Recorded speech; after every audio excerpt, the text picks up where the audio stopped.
The Pacific Ocean, June 1944. An expanse of blue so vast it seems infinite. Yet on this shimmering stage, the final act of a brutal globe-spanning war is about to unfold. For the Empire of Japan, the tide has turned. The lightning victories of 1941 are a distant memory, replaced by a grim reality of attrition and retreat. Island after island has fallen to the relentless American industrial machine, a juggernaut that pushes ever closer to the homeland. But in the heart of the Imperial Japanese Navy's high command, a single powerful doctrine still burns with the ferocity of a religion: Kantai Kessen, the decisive battle. It was a philosophy etched into the very soul of their naval strategy, a belief that one single overwhelming clash of fleets could annihilate the enemy, shatter their will to fight, and secure victory in a single glorious afternoon. This wasn't just a strategy, it was an obsession. For decades, every ship designed, every officer trained, every war game played, was done in pursuit of this ultimate confrontation. They envisioned a Mahanian clash of battleships and carriers that would echo the legendary Battle of Tsushima, where the Japanese fleet had annihilated the Russians 40 years prior. Now, with the American fleet closing in on the Mariana Islands, the moment for that final apocalyptic battle had arrived. The plan was codenamed Operation A-Go, and it was Japan's last, desperate roll of the dice. At its heart was the first mobile fleet, the last great concentration of Japanese naval power, a magnificent armada of carriers, battleships and cruisers steaming to meet the enemy. Leading this charge was Admiral Jisaburo Ozawa, a brilliant but pragmatic commander who knew the odds were stacked against him.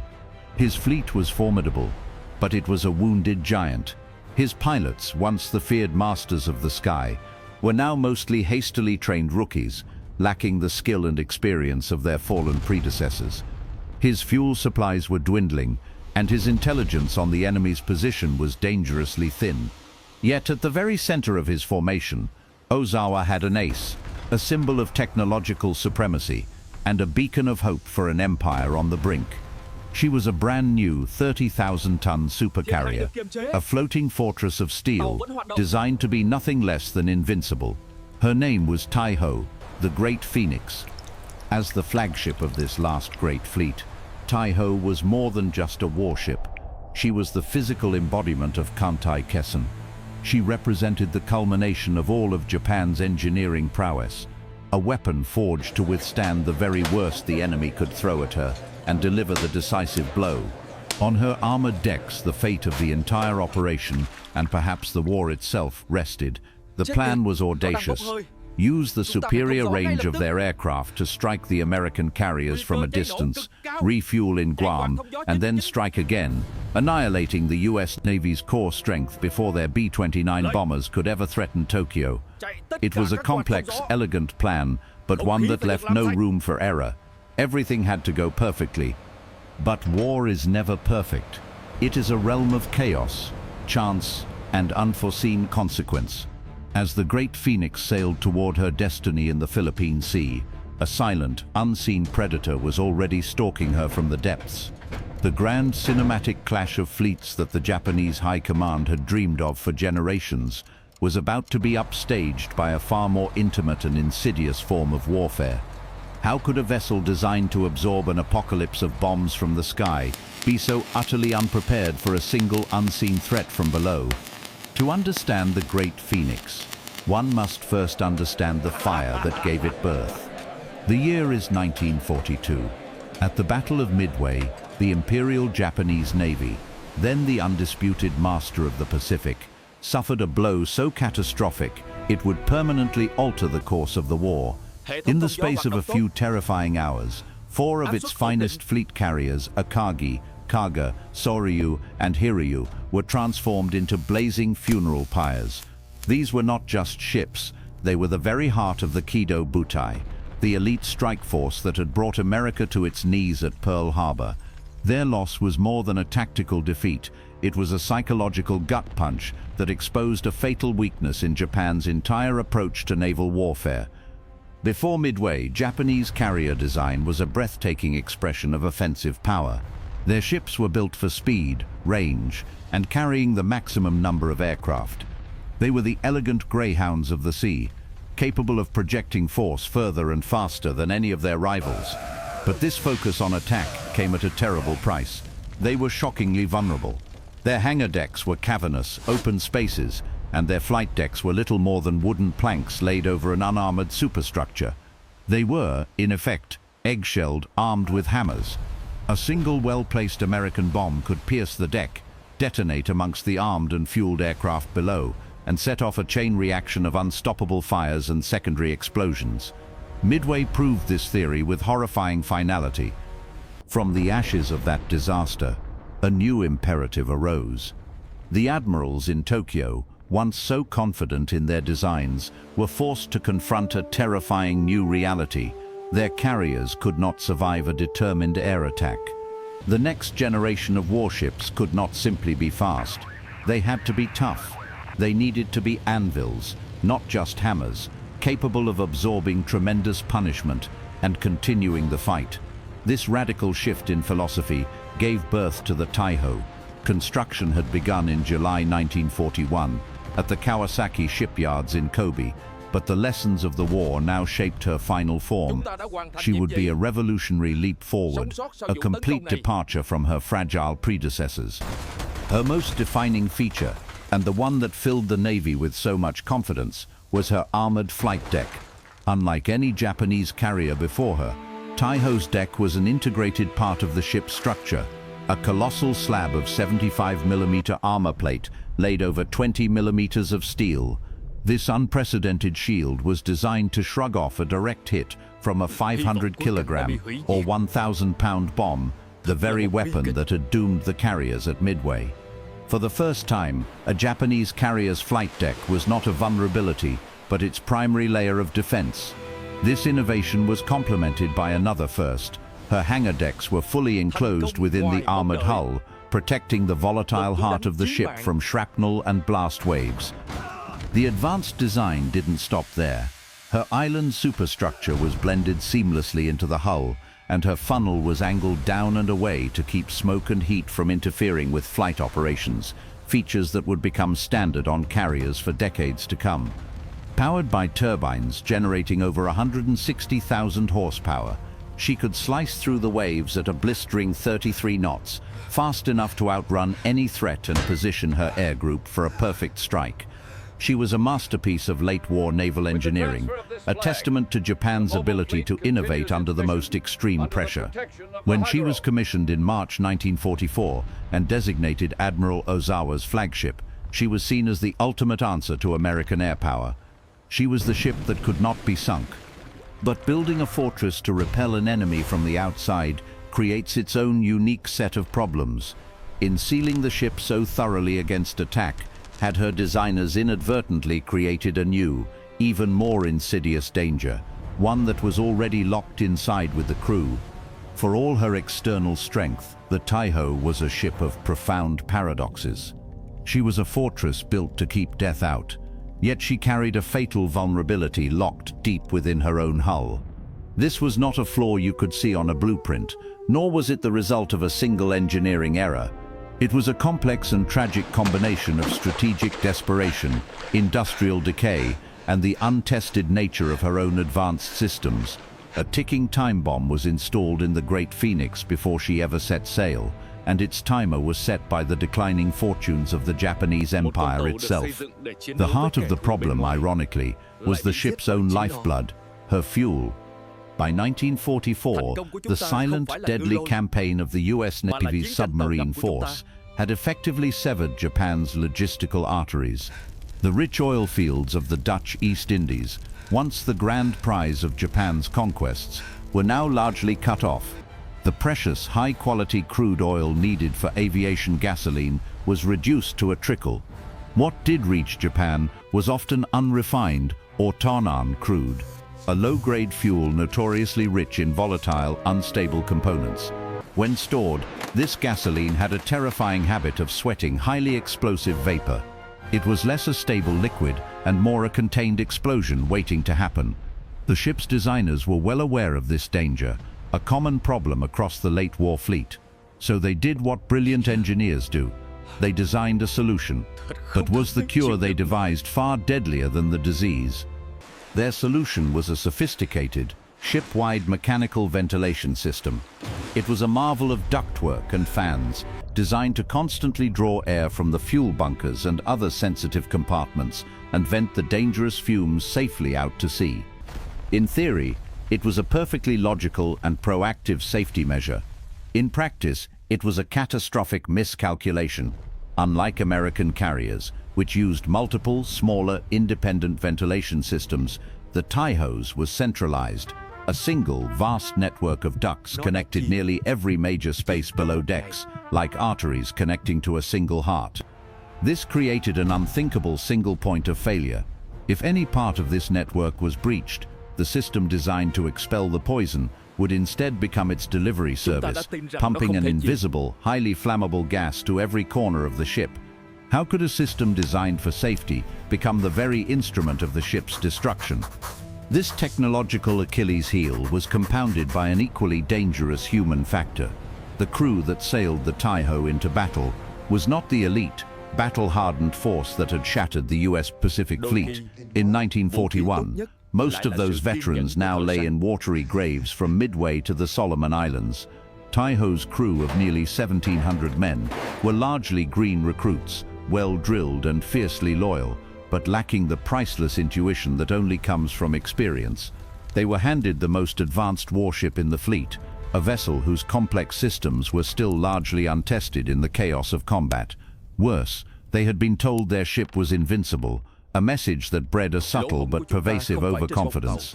They were trained to fight fires they could see and patch holes they could find. Who could possibly train them to fight an enemy that was odorless, colorless, and silently filling the very air they breathed? As Admiral Ozawa's fleet steamed confidently toward its date with destiny, it was sailing directly over a silent, invisible picket line. Spread out across the Philippine Sea was a network of American submarines, a wolf pack of steel sharks tasked with a single purpose: to find the Japanese fleet and strike the first blow.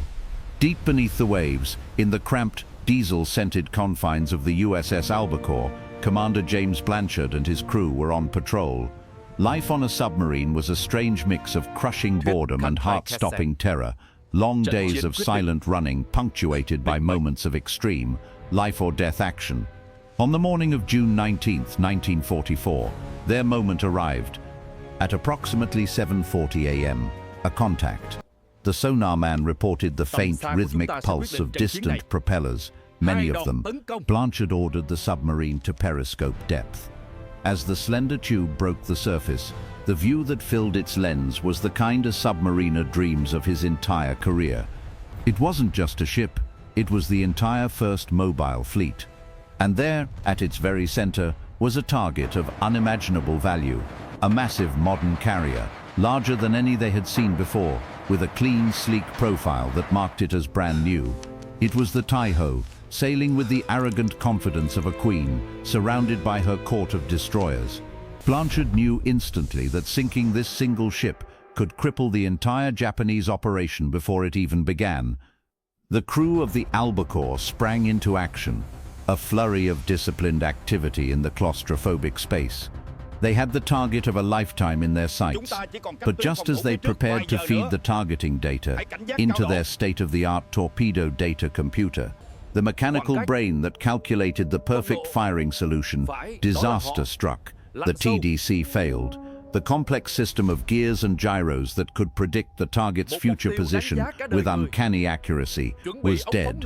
For many commanders, this would have been a mission-ending failure. But Blanchard was a seasoned veteran. He would do it the old way, a manual shot, relying on instinct, experience, and a grease pencil on the periscope glass. It was a test of pure nerve and skill, a deadly mathematical problem that had to be solved in minutes with no room for error. At 9:09 a.m., with the Taihō filling his periscope, Blanchard gave the order, "Fire!" One after another, 6 Mark 14 torpedoes hissed from their tubes, propelled by a blast of compressed air, their own small engines kicking in as they raced toward the flagship. On the bridge of the Taihō, a lookout screamed a warning. torpedo wakes to starboard. On the flight deck, a scene of frantic activity, planes being armed and fueled for the first strike, dissolved into organized chaos. The massive carrier began a hard turn, its hull groaning under the strain. For a moment, it seemed her speed and agility would save her. One torpedo missed, then another. Two more passed harmlessly astern. A fifth was dodged with meters to spare. A wave of palpable relief washed over the Japanese crew. But then came the sixth torpedo. It wasn't a perfect shot, perhaps thrown off by the manual targeting, but it was good enough. It struck the carrier's starboard side, just forward of the island, near the aviation gasoline storage tanks. The impact was not the catastrophic fire-belching explosion one might imagine. It was a solid, deep thud that shuddered through the 30,000-ton vessel, throwing men off their feet. The ship took a slight list as water poured into two compartments, and the force of the blast buckled the flight deck enough to jam the forward aircraft elevator. Yet the engines were unharmed. The ship was still moving at speed and could even continue, albeit slowly, to conduct flight operations. The feeling on board was not one of panic, but of vindication. They had taken a torpedo and survived. The armored design had worked. The Great Phoenix was indeed invincible. They were tragically, fatally wrong. The torpedo had done far more than just punch a hole in the hull. Its concussion had ruptured a series of pipes, and the aviation fuel tank itself, starting a slow, almost imperceptible leak of high-octane gasoline. They had survived the hunter's weapon, but in doing so they had just unleashed a far more patient and deadly killer from within their own hull. How could the single action meant to save the ship now become the very one that would seal its doom? On the bridge of the Taihō, the initial shock of the torpedo hit quickly subsided into a sense of controlled, almost defiant optimism. The ship was listing, but only slightly. Her speed was reduced, but she remained underway. The forward elevator was jammed, a serious inconvenience, but the aft elevator was still functional. Admiral Ozawa, watching his crew's efficient response, was satisfied. His flagship had absorbed a direct hit from an American submarine and was still in the fight. The reports from below seemed to confirm this assessment. Flooding was contained, and the damage, while not insignificant, was considered manageable. For the next 6 hours, the crew of the Taihō operated under the fatal illusion that the worst was already over. In reality, the clock on their destruction had just started ticking. Deep within the ship's mangled bow, the true danger was spreading not with the roar of an explosion, but with the silence of a creeping fog. The ruptured aviation fuel tank was slowly, steadily weeping its volatile contents into the forward pump rooms and elevator well. The crude, poorly refined gasoline atomized, turning from liquid into a dense, invisible vapor. Heavier than air, this lethal mist began to pool in the lowest decks, a ghostly, odorless lake of pure explosive potential. The crew working nearby to shore up bulkheads and control the flooding had no idea they were wading through an atmosphere that was becoming more combustible with every passing minute. How can you fight an enemy you cannot see, smell, or hear? It was in this environment of misplaced confidence that a single, fateful decision was made. A young, eager damage control officer, whose name is now lost to history, surveyed the situation. He correctly identified the leaking fuel as a primary fire hazard. His training dictated that such fumes needed to be vented. Confronted with a problem that was not in any textbook, he made what seemed to be a logical choice. He ordered the ship's powerful centralized ventilation system to be run at full blast, intending to draw the dangerous vapors out of the compromised compartments and expel them overboard. It was a decision born of good intentions, but a catastrophic ignorance of his own ship's design. What he thought was a lifeline was, in fact, a lit fuse. The moment the fans spooled up, the ship's fate was sealed. The system, designed to be a safeguard, became a superspreader of death. Instead of pulling the fumes out, the powerful draft began sucking the concentrated vapor from the ruptured tank into the main ventilation trunk. From there, it was methodically and efficiently distributed to nearly every corner of the ship. The very air in the enclosed hangar decks, in the crew's mess, in the corridors, and in the machinery spaces was slowly being replaced with a perfectly mixed fuel air bomb. For 6 agonizing hours, the men of the Taihō went about their duties, unaware that their entire world had become a tinderbox. They ate their midday meal, ran electrical cables for repairs, and worked with metal tools, any one of which could have created the fatal spark. They were living, breathing, and working inside a gigantic floating bomb, and they had armed it themselves. As the afternoon wore on, the situation grew ever more perilous. The heat of the day and the warmth from the ship's own engines would have caused the vapor to expand, forcing it into every last crevice of the vessel's interior. Every flick of a light switch, every spark from a running motor, every scrape of a steel door on a steel frame was a roll of the dice. The Great Phoenix, the invincible fortress, was now arguably the most dangerous place on the planet.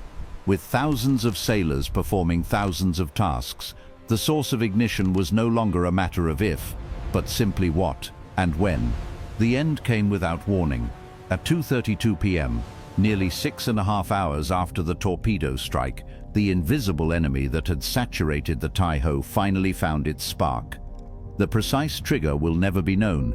Perhaps it was a stray electrical arc from a generator, the clash of a dropped tool in a hangar, or simply a static discharge in the vapor-rich atmosphere. The initial explosion was not the ship-shattering cataclysm one might imagine. It was a dull, heavy whoomp, a sudden and violent overpressure, deep within the ship's enclosed hangar. For a fleeting second, the men on deck may have looked at each other in confusion, wondering what it was. They would not have to wonder for long. That first detonation was merely the pilot light. What followed was a chain reaction of apocalyptic fury. The first blast wave, traveling at the speed of sound, flashed through the ventilation ducts, igniting the fuel-air mixture in every connected compartment simultaneously. A split second later, the main hangar deck, now essentially a 600-foot-long fuel bomb, erupted.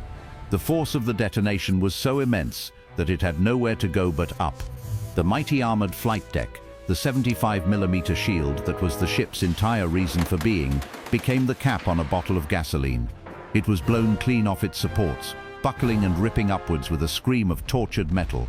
Huge sections of the 3-inch thick steel plate were hurled hundreds of feet into the air, tumbling end over end before crashing back down into the sea.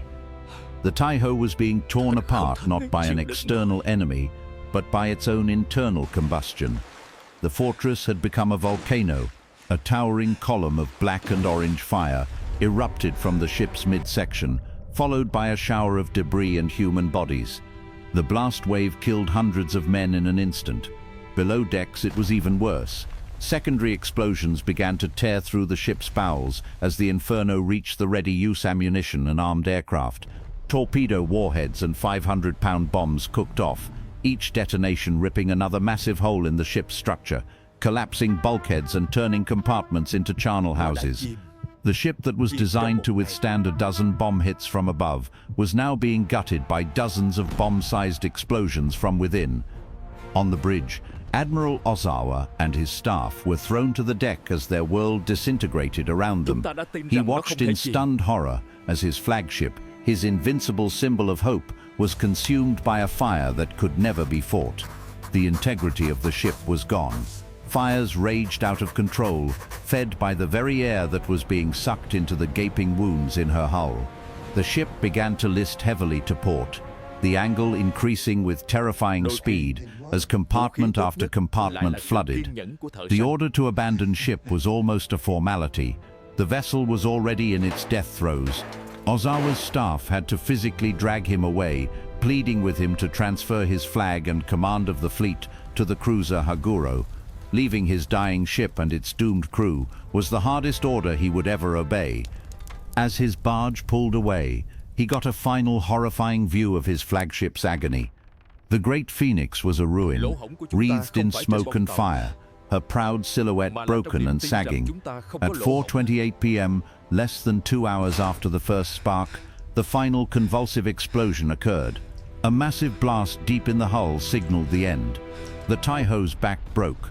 She rolled heavily onto her side, hung there for a moment as if in a final defiant salute, and then slid stern first beneath the waves of the Philippine Sea. She took with her an estimated 1,650 officers and men, nearly her entire complement. The ocean, which had moments before been the stage for a technological titan, was now empty, save for oil slicks, debris, and the desperate survivors. How could a nation's greatest hope meet such a swift, violent, and self-inflicted end? The column of smoke that marked the Taihō's grave was a funeral pyre for more than just a single ship. It was a beacon signaling the death of the Imperial Japanese Navy's offensive capability. Just hours earlier, the veteran carrier Shokaku had also been sent to the bottom by another American submarine, the USS Cavallo. This devastating 1-2 punch decapitated Admiral Ozawa's command structure and robbed his returning pilots of their primary landing decks. When the young, exhausted Japanese aviators arrived back from their long-range strikes, they found their homes gone, forcing them to ditch in the sea or attempt landings on the remaining carriers, leading to a scene of chaos that compounded the aerial slaughter the Americans would grimly dub the Great Marianas Turkey Shoot. The decisive battle Japan had gambled everything on was over before it had truly begun. But the real legacy of the Taihō is not found in the tactical minutiae of that battle. Her story is a perfect, tragic microcosm of Japan's ultimate defeat in the Pacific War. Her sinking was not the result of a lack of courage, a deficiency in engineering genius, or the overwhelming power of the enemy. It was a systemic failure, a death by 1,000 cuts inflicted long before she ever met the enemy. Japan had the will to conceive of a revolutionary warship, but its crumbling industrial base could only provide the volatile, low-grade fuel that made her a tinderbox. They had the skill to build her, but the staggering attrition of a long war meant they could only man her with an inexperienced crew, leading to the fatal error in damage control. The Taihō was a fortress built to fight the last war, an answer to the dive bombers of Midway. She was designed to survive 100 hits from the outside, but was ultimately killed by a single, unlucky blow that unleashed a poison from within. Her final, agonizing death was not a glorious battle against a worthy foe, but a slow internal collapse caused by the convergence of her own hidden flaws. She wasn't simply sunk by an American torpedo. She was a victim of a promise betrayed, not by the enemy, but by the bitter, inescapable realities of a war Japan was now destined to lose. In the end, we are left to wonder, is the greatest threat to any fortress the enemy battering its gates, or the fatal flaw we unknowingly build into its very foundations?